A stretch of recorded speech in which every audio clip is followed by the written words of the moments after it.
Hi friends, welcome back to Beginners Cooking A2Z channel. இன்னைக்கு நம்ம சேனல்ல கோதுமை and மைதா மிக்ஸ் பண்ணி ஸ்வீட் பிஸ்கட் செய்ய போறோம். ரொம்ப சிம்பிள். வாங்க எப்படி செய்யறதுன்னு வீடியோக்குள்ள போலாம். 1/4 கப் அளவு வெல்லம் எடுத்திருக்கேன் தூள் பண்ணி.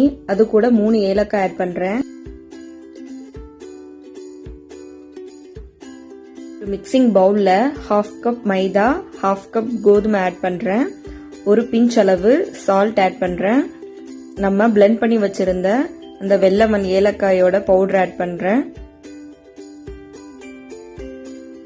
இதை நல்லா மிக்ஸ் பண்ணிக்கோங்க. 1 டேபிள் ஸ்பூன் அளவு ஆயில் ஆட் பண்ணுங்க. தேவையான அளவு வாட்டர் ஆட் பண்ணிட்டு சப்பாத்தி மாவு பிணையிற மாதிரி நல்லா பிணைஞ்சு எடுத்துக்கோங்க.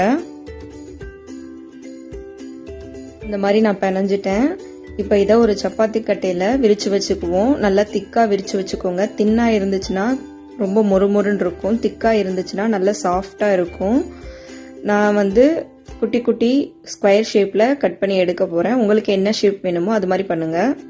இல்ல மீடியம் ஃப்ளேம்ல வச்சு நல்லா ஹீட் பண்ணி எடுத்துட்டேன். இப்போ நம்ம ஸ்கொயரா கட் பண்ணி வச்சிருந்ததை ஒவ்வொன்றா போட்டு ஃப்ரை பண்ணி எடுத்துக்கலாம். போடும்போது லோ ஃப்ளேம்ல வச்சுக்கோங்க. லோ ஃப்ளேம்லேயே வச்சு ஃப்ரை பண்ணுங்க. லைட் ப்ரௌன் கலர் ஆனதும் அதே மாதிரி இன்னொரு சைடும் ஃப்ரை பண்ணி எடுத்துக்கோங்க. எனக்கு ஒரு சைடு நல்லா ப்ரௌன் ஆயிருச்சு. இப்போ நான் திருப்பி விட்டுட்டு இருக்கேன்.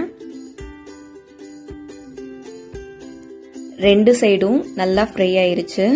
இப்போ இதை நம்ம எடுத்துட்டு நெக்ஸ்ட் செட்டு போட்டுக்கலாம். இது ரொம்ப சிம்பிளா கொஞ்சம் நேரத்திலே செஞ்சு கொடுத்துடலாம். குழந்தைங்களுக்கு ரொம்ப பிடிக்கும். மொறு வேணும்னா தின்னா போட்டுக்கோங்க. ரொம்பவே குயிக்கா செஞ்சு எடுத்தாச்சு. இந்த வீடியோ பிடிச்சிருந்தா ஒரு லைக் பண்ணுங்க. நீங்க நம்ம சேனல்ல இன்னும் சப்ஸ்கிரைப் பண்ணலனா மறக்காம பிகினர்ஸ் குக்கிங் A2Z சேனலை சப்ஸ்கிரைப் பண்ணுங்க. அப்படியே பக்கத்துல இருக்க பெல் ஐக்கானையும் கிளிக் பண்ணுங்க. அப்பதான் நான் எப்பெல்லாம் வீடியோ போடுறேனோ ஒரு நோட்டிபிகேஷன் வரும். தேங்க்யூ.